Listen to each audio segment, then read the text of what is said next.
Sir, may arestuhan ba kay Sen Bato at least by tonight? And what happens to the 9 NBI personnel? According to the NBI director, as soon as they heard na ang stand officially ng Senate, yung Senate Resolution 44 at yung manifestation ni Senator Marcoleta na dapat dumaan to sa korte, hindi na nila pinursu na arrestuin siya ngayon.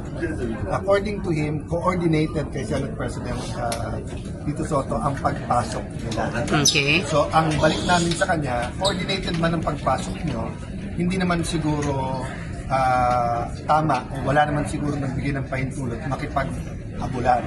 So sinasabi niya that is incidents of the arrest, so we agreed to disagree at mag-fact finding. Okay. We explained to him that this is not a criminal or a administrative case that needs further study at meron pong due process.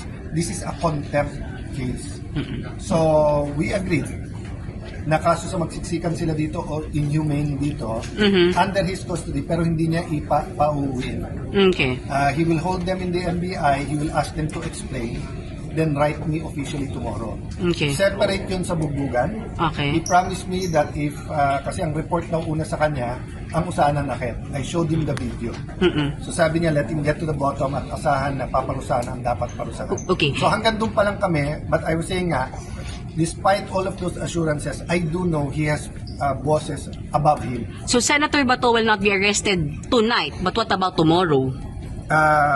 We will see what the rest of government says after tonight.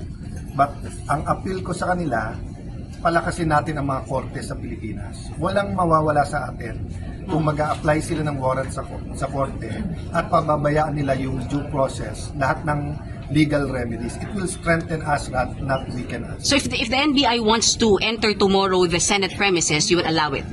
Not anymore. Okay. That is under... Sinabi naman niya, kaya hindi naman daw sila papasok kung hindi sila pinayagan. At ngayon naalis na sila, sir? Yes. Umalis na So, sila, sir? Ang request lang ng ibang senador not to suspend until tomorrow, until sure na wala nang natira.